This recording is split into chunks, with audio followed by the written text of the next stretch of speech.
আসসালামু আলাইকুম। আজকের ভিডিওতে আমরা এসিক্যাল ডি এবং এসিক্যাল ডিএক্স ট্যাবলেট সম্পর্কে আলোচনা করব। এসিক্যাল ডি এবং ডিএক্স ট্যাবলেটটির জেনেরিক নাম হচ্ছে ক্যালসিয়াম কার্বনেট এবং ভিটামিন ডি3। এই দুইটি মেডিসিন এসিআই লিমিটেড কোম্পানির প্রোডাক্ট। আজকের ভিডিওতে এসিক্যাল ডি এবং ডিএক্স কি কি সমস্যার ক্ষেত্রে খাওয়া হয়, এটি খাওয়ার নিয়ম এবং পার্শ্ব প্রতিক্রিয়া খুবই সহজ ভাষায় ভিডিওতে তুলে ধরার চেষ্টা করব। এসিক্যাল ডি এবং ডিএক্স ট্যাবলেটটি শরীরে ক্যালসিয়াম এবং ভিটামিন ডি3 এর অভাবজনিত সমস্যা ও ঘাটতি প্রতিরোধে ব্যবহার হয়। এটি হাড়ের গঠন ও মেইনটেনেন্সের জন্য দরকারি একটি ওষুধ। অস্থি ক্ষয়, অস্থি ও অস্থিমজ্জার বিভিন্ন জটিলতায় এটি ব্যবহার হতে পারে। দুর্বল হাড়ের ক্ষেত্রে ও হাড়ের ক্ষয় প্রতিরোধেও এটি ব্যবহার হয়। অস্টিওপোরোসিসের ক্ষেত্রেও এটি ব্যবহার হতে পারে।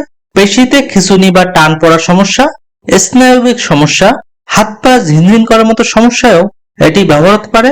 দাঁতের সুগঠনে বা দাঁতের দুর্বলতা ও ক্ষয় রোধেও এটি ব্যবহার হয়। মহিলাদের গর্ভকালীন ও স্তন্যদানকালীন সময় বিভিন্ন প্রয়োজনে এসিক্যাল ডি বা এসিক্যাল ডিএক্স ট্যাবলেটটি ব্যবহার হতে পারে। এই ট্যাবলেটটি অ্যান্টি সিজার থেরাপির সাথে ব্যবহার হয়। হাড় ভেঙে যাওয়া প্রতিরোধেও এটি কাজ করে। হাড়ের জয়েন্টের সমস্যায় এটি ভূমিকা রাখে। ত্বক ও নখের বিভিন্ন সমস্যা, এমনকি চুলের সমস্যার ক্ষেত্রেও এই ট্যাবলেটটি বিশেষ ভূমিকা রাখে।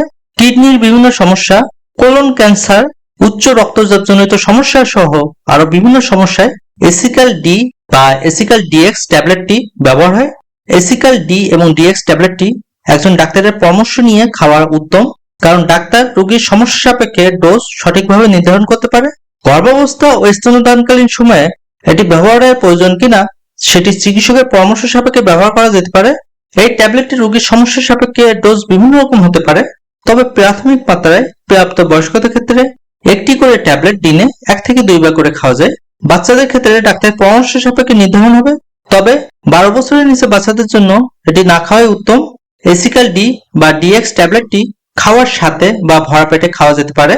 এই দুইটি ট্যাবলেটটি খাওয়ার পরে তেমন কোনো পার্শ্ব প্রতিক্রিয়া বা মারাত্মক সাইড ইফেক্ট দেখা দেয় না, তবে কখনো কখনো অনিয়মিত হৃদস্পন্দন, পাকস্থলী মোচড়ানো, তৃষ্ণা বৃদ্ধি বা ঘন ঘন পানি পিপাসা পাওয়া, কোষ্ঠকাঠিন্য, মূত্রের পরিমাণ বৃদ্ধি, মুখ শুকিয়ে যাওয়া, বমি বা বমি বমি ভাব, ক্ষুধা-মন্দা, ঝিমুনি সহ আরো বিভিন্ন সমস্যা দেখা দিতে পারে। সবাই সুস্থ এবং ভালো থাকুন। আল্লাহ হাফেজ।